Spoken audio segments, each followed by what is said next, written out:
ल है आज साउन 12 गते हामीले यो चाहिँ डिलबाट हामीले सुरु गरेर फुल गार्डनको लागि हामी धमाधम चाहिँ नि यहाँ काम गर्दैछौँ। यो फुलहरू रोप्ने कामहरू हुँदैछ।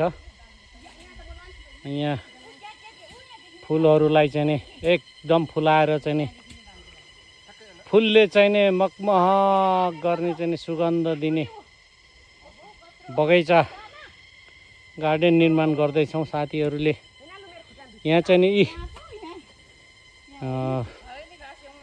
खन्दै हुनुहुन्छ हाम्रो दिलु इन्द्र अनि के अरे राचु हाम्रो जिल्ला कमिटी कोषाध्यक्ष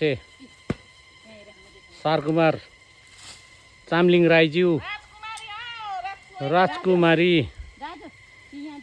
हामी यतिले भए पनि हामीले चाहिँ नि लगभग डेली चाहिँ नि हामीले आफ्नो गाउँठाउँको लागि चाहिँ नि अब हराभरा बनाउनु पर्छ, एकदम सुन्दर बनाउनु पर्छ भनेर लागि चाहिँ परिरहेछौँ।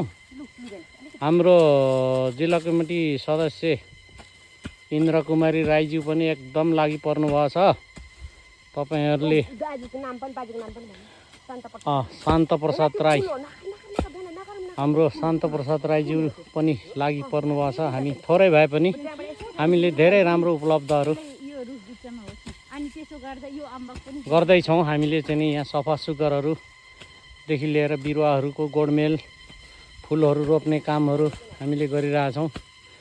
साथीभाइहरू यो शनिबार चाहिँ तपाईहरू पनि धनकुटा नगरवासी श्रमदाताज्यूहरू प्रत्येक वडाको हाम्रो श्रमदाताज्यूहरू चाहिँ नि आइदिएर यो श्रमदाता पार्कलाई चाहिँ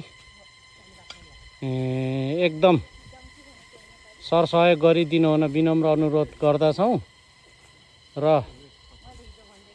म लगायत सबै साथीभाइहरू जुट्नुपर्छ, जुटेर चाहिँ नि काम गर्नुपर्छ भन्ने लागिरहेछ। अनि यो हाम्रो कामलाई चाहिँ नि एकदमै ध्यान दिएर हामीले चाहिँ नि सुन्दर पार्क बनाउनुपर्छ भन्दै मैले आजको यो भिडियो चाहिँ शुक्र राईले सम्प्रेषण अनि तपाईहरु माझ ल्याइदिने काम पनि गरिरहेछु है। जानी नजानी तपाईहरुले लाइक शेयर कमेन्ट गरिदिनु होला।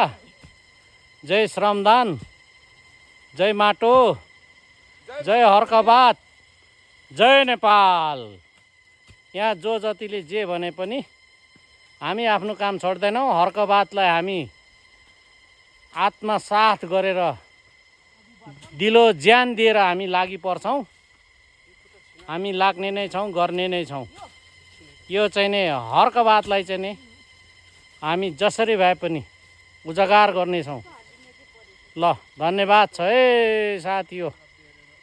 ल आजलाई यति नै, यहाँ खन्दैछौँ गर्दैछौँ लागि परिरहेछौँ है साथी हो। ल धन्यवाद छ।